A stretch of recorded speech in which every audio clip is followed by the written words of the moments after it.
Buenos días. Hoy les hablaremos sobre las principales corrientes historiográficas de América Latina en el siglo XIX y también se hablará sobre su impacto en la construcción del pensamiento en la religión. Esta es la infografía que es la actividad 1.2. Nuestro equipo está conformado por Fernanda Aguilera, Brisa Lilian, su servidora, Maíz Omarely Ríos, Dayani Fersaray y Elvia Denise.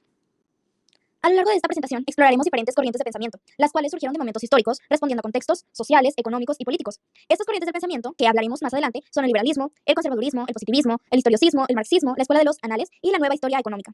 Y explicaremos sobre ellas sus principios fundamentales, sus principales exponentes, su contexto de origen y su influencia en el pensamiento e identidad hispanoamericano. Este análisis nos va a ayudar a comprender cómo estas ideas han moldeado la historia intelectual y social de la religión. Estas corrientes no solo influenciaron de la manera en que se escribió la historia, ya que sino también la forma en que se estructuraron los sistemas políticos, económicos y sociales en América Latina. Entonces se hablarán de muchas cosas interesantes.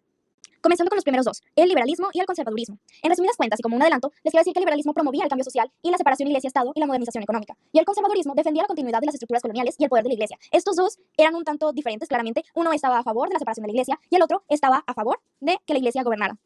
Como una explicación un poco más detallada, tenemos que el liberalismo representaba la idea de transformación radical en América Latina tras la independencia, promoviendo, como ya les decía, la separación de la iglesia-estado, el modelo constitucional de Estados Unidos y la modernización económica basada en el libre mercado. Y el conservadurismo defendía la continuidad de las estructuras coloniales con reformas moderadas, manteniendo la influencia de la iglesia y un gobierno centralizado con tendencias aristocráticas. Algunos autores del conservadurismo fueron Lucas Alamán y Pedro de Angelis. Los dos fueron historiadores, y Lucas también defendía el orden aristocrático y la visión española de la historia en su obra Historia de México. Él consideraba la independencia como un error que rompió el orden colonial. Y Pedro de Angelis apoyó el régimen de Juan Manuel de Rosas, defendiendo una visión centralista y tradicionalista de la historia. Ellos estaban a favor de que todo estaba bien hecho, no necesitaban ninguna independencia y la iglesia estaba bien gobernando. Algunos autores liberales, como su nombre los dice, que buscaban esa libertad, fueron Vicente Fidel López y José Manuel Restrepo. El contexto social de las corrientes tiene mucho que ver con su forma de pensar, ya que los conservadores, claro, buscaban preservar el orden colonial y evitar cambios abruptos que pusieran en riesgo la estabilidad social. Estos justificaban los gobiernos centralizados y las alianzas con la iglesia, mientras que los liberales impulsaban las reformas políticas y económicas, buscaban esa independencia, querían instaurar un modelo republicano con énfasis en derechos individuales y un sistema económico basado en el libre comercio. Y claramente estas corrientes surgieron y tuvieron mucha relevancia e influencia en Hispanoamérica. Como ya les comentaba, el liberalismo impulsó estas reformas políticas y económicas en el siglo XIX. Ellos promovían la educación laica y la modernización del Estado, algo que hasta la fecha se aplica. Y el conservadurismo sirvió de base para regímenes autoritarios que intentaron mantener el control político y social mediante alianzas con la iglesia y las élites tradicionales. Como esta palabra creo que es un poco muy significativa para ellos, lo tradicional. Tenían miedo al cambio. Ellos creían que estaban bien como estaban. Esta es una gran característica de las personas conservadoras, como el nombre lo dice, conservadurismo. Continuamos con otras dos corrientes, que es el positivismo y el historicismo. El positivismo está más basado en la observación empírica y el método científico, y el historicismo rechaza todas aquellas leyes universales en la historia y resalta la interpretación. Ahora más a fondo, ¿qué son? ¿Qué es el positivismo y qué es el historicismo? Bueno, pues el positivismo surge en el siglo XIX con Auguste Comte. Él propone que el conocimiento debe de basarse en la observación empírica, debe de haber un aprendizaje anterior, debe de haber experiencia, y también el método científico. Esto influenció la historiografía en América Latina, buscando convertir la historia en una ciencia más objetiva, más concreta. Y el historicismo surge como respuesta al positivismo, especialmente con Wilhelm Dilthey Benedetto, Croce y José Ortega y Gasset. Y el historicismo rechaza la idea de leyes universales para la historia y enfatiza la singularidad de cada evento histórico. Cree que no deben de haber algo general. Algunos de los más destacados fueron Justo Sierra, que promovió la educación, el positivismo, la política y la historia mexicana; Laureano Vallenilla, quien defendió la teoría del cesarismo democrático justificando gobiernos autoritarios; José Ortega y Gasset, filósofo que influyó en América Latina con su visión de la historia como interpretación y no como ciencia exacta; y Leopoldo Sea, crítico del positivismo que impulsó una visión de la historia vinculada a la identidad latinoamericana. Tenemos estos últimos dos como historicismo y a los primeros dos como positivistas. Ahora hablemos un poco sobre el contexto social en el que surgen. El positivismo llegó a América Latina en una época de modernización y consolidación del Estado, siendo adoptado por gobiernos como el de Porfirio Díaz en México. Por otro lado, el historicismo tuvo impacto principalmente en México a través de la llegada de intelectuales exiliados de la Guerra Civil Española, tales como José Gauss. Ahora hablemos sobre la relevancia en el pensamiento de identidad hispanoamericana. El positivismo influyó en la educación y en la visión de progreso en países como México y Venezuela, pero también fue usado para justificar regímenes autoritarios. Sin embargo, el historicismo contribuyó a una reflexión más crítica sobre la historia y la identidad latinoamericana, impulsando narrativas más subjetivas y diversas. Otras dos corrientes son el marxismo y la escuela de los anales. El marxismo, en resumidas cuentas, está basado en el materialismo histórico de Karl Marx y analiza la lucha de clases. Y la escuela de los anales introduce un enfoque interdisciplinario con énfasis en la geografía y la economía. ¿Y qué son? De manera más detallada. Bueno, pues el marxismo histórico es el enfoque historiográfico basado en el materialismo histórico de Karl Marx y Friedrich Engels.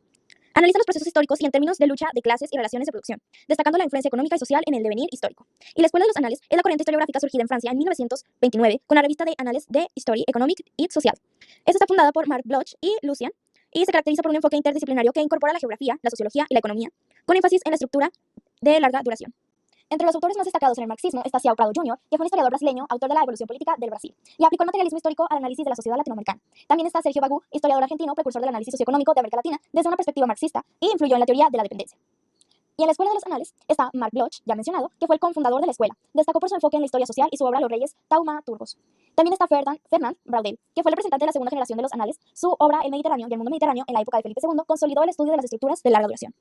Bueno, ¿y qué es lo relevante de este pensamiento del marxismo? Bueno, pues en América Latina influyó en la historiografía crítica y en el estudio de las luchas populares, el colonialismo y el capitalismo dependiente. Y autores como José Carlos Mariátegui y Teotonio son dos santos que desarrollaron este análisis. Ahora prosigamos con la nueva historia económica. Esta corriente surge alrededor del siglo XX y tiene como objetivo explicar la historia a través de factores económicos, es decir, entender cómo el comercio, la producción, la explotación de recursos y el trabajo influyeron en los procesos históricos. A diferencia de las corrientes tradicionales, la nueva historia económica no se centra en personajes políticos o batallas, sino más bien en las estructuras económicas y sociales que moldean la historia. Por ejemplo, si hablamos de la independencia, esta corriente no solo analizaría las guerras, sino también cómo afectó la economía de cada país, cómo se manejaban los recursos o cómo trabajaba la gente. Ahora les hablaré de algunos de los principales autores que contribuyeron a esta corriente. El primero es Carlos Sempat, un historiador argentino que se especializó en el estudio de la economía colonial en América Latina. Él investigaba cómo funcionaban las economías locales durante la colonia, es decir, cómo se producían y distribuían los recursos en ese tiempo. El segundo es Enrique Tantender, que también historiador argentino, centró sus estudios en el trabajo indígena en las minas durante el periodo colonial. Gracias a él se pudo entender mejor cómo la explotación laboral afectó a la economía y sociedad. Y por último, tenemos a Tulio Halperin Dongi, un historiador muy importante que se enfocó en analizar la economía del siglo XIX en América Latina, es decir, cómo funcionaba el comercio, la producción agrícola, el trabajo y mucho más. Proseguimos con el contexto social y su relevancia. La nueva historia económica surge en un momento en el que América Latina estaba buscando nuevas explicaciones históricas, más allá de la política. Había una necesidad de entender cómo la economía y el trabajo influyeron en los grandes acontecimientos históricos.